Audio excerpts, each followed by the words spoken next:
की आंखें खुलवाने के लिए। ऐसा ही नहीं,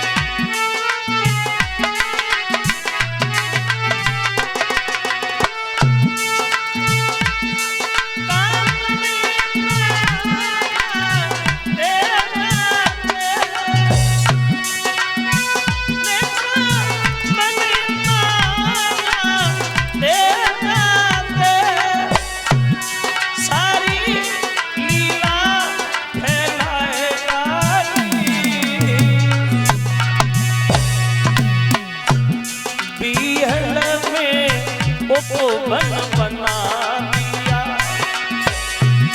बीहड़ में उपवन बना दिया,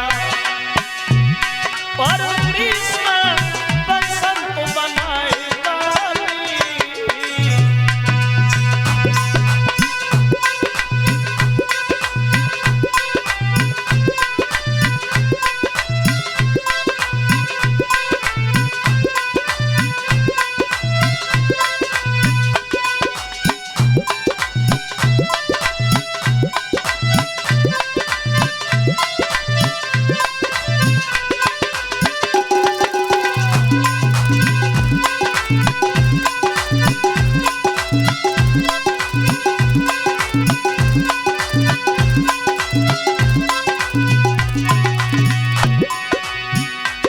अब माया निभाने लगा। बरसों से शंकर जी भजन में लीन है, उपवन बना दिया। अब सराय नाच रही है, गंधर्व बाजे बजा रहे हैं।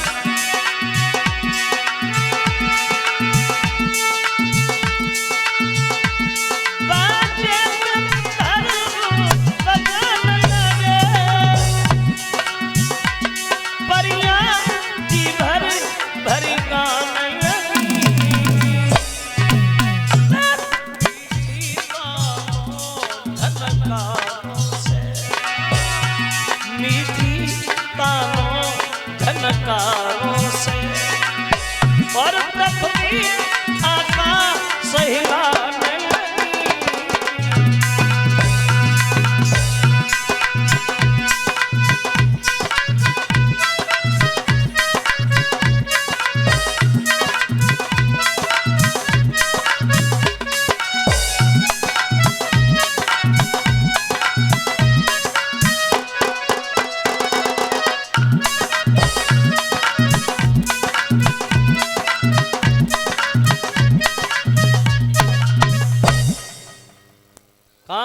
देव जब अपनी माया दिखाता है वहां, लेकिन शंकर जी के ऊपर असर कामदेव नहीं डाल पाया, फर्क नहीं डाल पाया। तो अंत में कामदेव बोला, शंकर जी हम नेत्र तो खुलवा के मानेंगे, चाहे हमें कुछ भी करना पड़े। तो उसने अपनी पत्नी रति को इशारा दिया है, रति तुम थोड़ी देर धनुष बनो, और रति को धनुष बना लिया।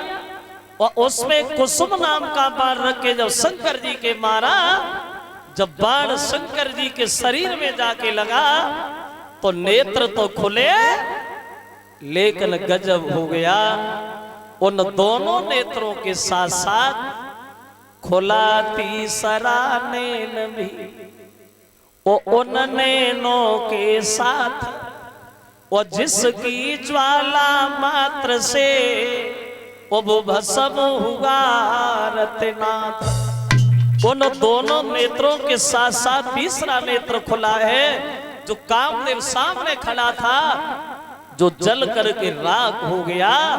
त्राहे त्राहे मच गई, कामदेव खत्म हो गया। तो देवता घबराने लगे, अब इनके क्रोध को कैसे शांत किया जाए। तो सबने मिलकर के कामदेव की पत्नी रति को ही आगे बढ़ा दिया।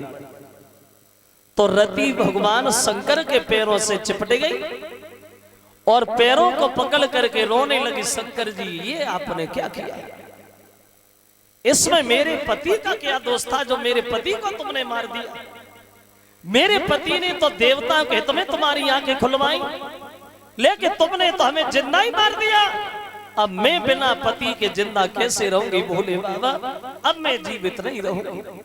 तो शंकर जी को तरस आ गया, बोले रति रो नहीं, सुनो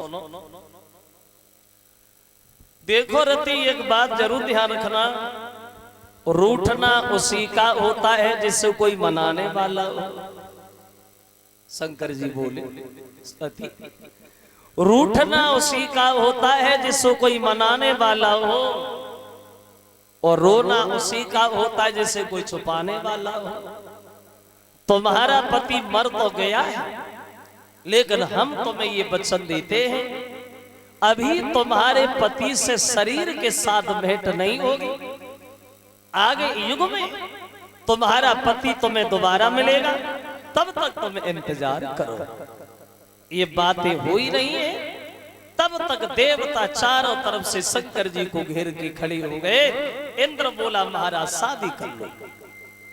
शंकर जी ने सुना शादी कर लो, आंखें खुल नहीं पाई, शादी तैयार। बोले हम शादी नहीं करेंगे इंद्र। क्यों?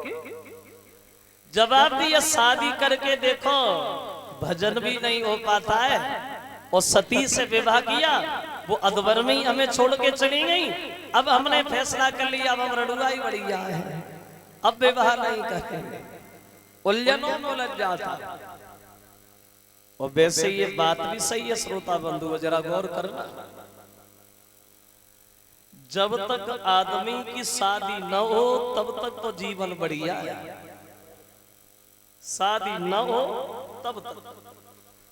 और शादी होने के बाद आदमी दूसरे की सेवा करने की कौन कहे, अपने शरीर की सेवा करना ही भूल जाता है शादी होने के बाद। ऐसे मानो जैसे ट्रैक्टर होता ना, ट्रैक्टर, तुम ट्रैक्टर की ट्राली में 4-5 हजार ईंटें भरो, जोले ताकत रहा तो ले खींच तो रहा तो है, और जब न खींच पातो तो मूड उठा तो धरे मात उठा तो धरे मात तो का करे खींचे तो है ही है। ऐसी जीवन है आदमी का। तो शंकर जी मना करते, लेकिन देवता नहीं माने, बोले शादी तो करनी पड़ेगी भोले बाबा आपको। तो ज्यादा विनती की तो बोले हमसे शादी करेगा कौन? तो महात्मा सप्तऋषि बोले प्रभु, हेमांचल की लड़की गिरिजा वर्षों से तपस्या कर रही है आपके नाम की, आप उससे शादी कर लो। तो शंकर जी बोले महात्मा एक काम करो, उस लड़की को दोबारा पूछ के आ, कहीं हमारा नाम धोखा से तो नहीं निकल गया। अगर उसने मना कर दिया तो पहले पूछे, हम ऐसे तैयार नहीं होंगे शादी करने। अब महात्मा चले दोबारा, और गिरिजा जहां भजन कर रही है वहां पहुंच गए, और भोले बाबा की अंजवाइश जो करने गए थे गिरिजा के पास, गिरिजा से शिकायतें करने लगे शंकर जी की। अंजवाइश करते हुए बोले, गिरिजा तुझसे मैंने पहले भी कहा तू शंकर जी को भूल जा, लेकिन तूने एक ना मानी। पता है तू जिससे शादी करना चाहती है उन्होंने क्या किया? क्या किया? जवाब दिया, कामदेव को मार दिया। क्या भी शादी करेंगे? और बोले गिरिजा हम तन सब नाते थे, तो क्यों ना करना चलना चाहती हो, ले कामदेव तो सब हो, अब से प्यार पाती हो।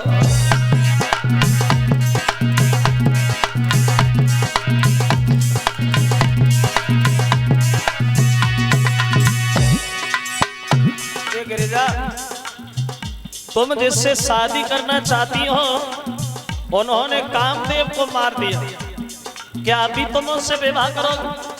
तो गिरिजा बोली महात्माओं उस दिन आए तो बड़ा मुसीबत से गए, आज भरे आए। सुनो गिरिजा बोली क्या जिस लगे दुविधा की नींद न टूटी है, जीवन हो गया तपस्या में पर माया नींद न छूटी है।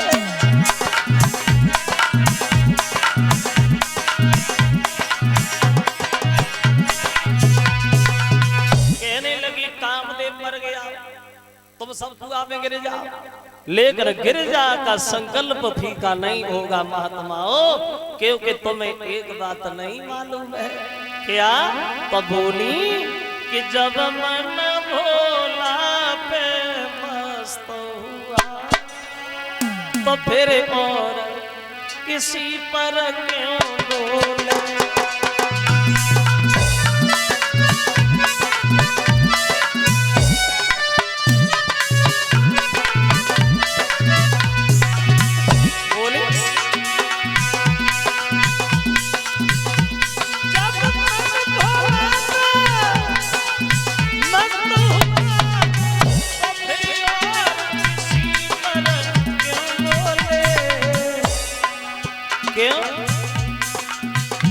तेरा सुंदर जोड़ अनूठा है, ओ मैं भी बोली वो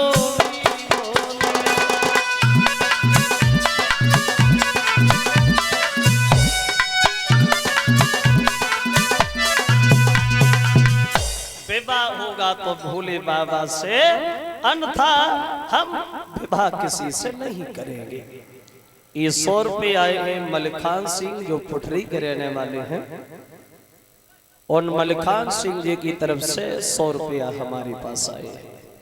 तो महात्मा दोनों हाथ जोड़ के बोले, माफ करना बेटी गिरिजा, हम जिसकी बुराई करने में लगे हम तो उसी के भेजे हुए आए। तुम्हें तुम्हारी तपस्या का फल मिल गया, शंकर जी दूल्हा बन के तुम्हारे घर आ रहे हैं, तुम अपने घर जाओ। तो नारद गिरिजा को साथ लेकर के हिमाचल से जाके बोले, महाराज तुम बारात के स्वागत की तैयारियां करो, और शंकर जी दूल्हा बन के तुम्हारे घर पे आ रहे हैं। इधर तैयारियां होने लगी शादी की हिमाचल के यहाँ, और उधर भोले बाबा चुपचाप कैलाश पर्वत पे बैठे, कोई लेना देना नहीं। तो नारद जी गए, बोले शंकर जी बैठे ही रहो, क्या करना है? करना है, शादी नहीं करनी है। उधर तैयारियां हो रही, दूल्हा बनो, चलो जल्दी शादी कर ले। तो शंकर जी कहने लगे, नारद जी दूल्हा बना कैसे जाता है? दूल्हे का श्रृंगार किया। तो नारद जी बोले, शंकर जी माफ करना, हम दूल्हा बना तो नहीं पाएंगे, लेकिन श्रृंगार तो करवा सकते हैं, हमें श्रृंगार तो पता है। क्या ना श्रृंगार है हमें बता। बोले, जब दूल्हा बना जाता है तो सबसे पहले दूल्हे पे हल्दी चढ़ाई जाती है। भोले बाबा हल्दी कहाँ है?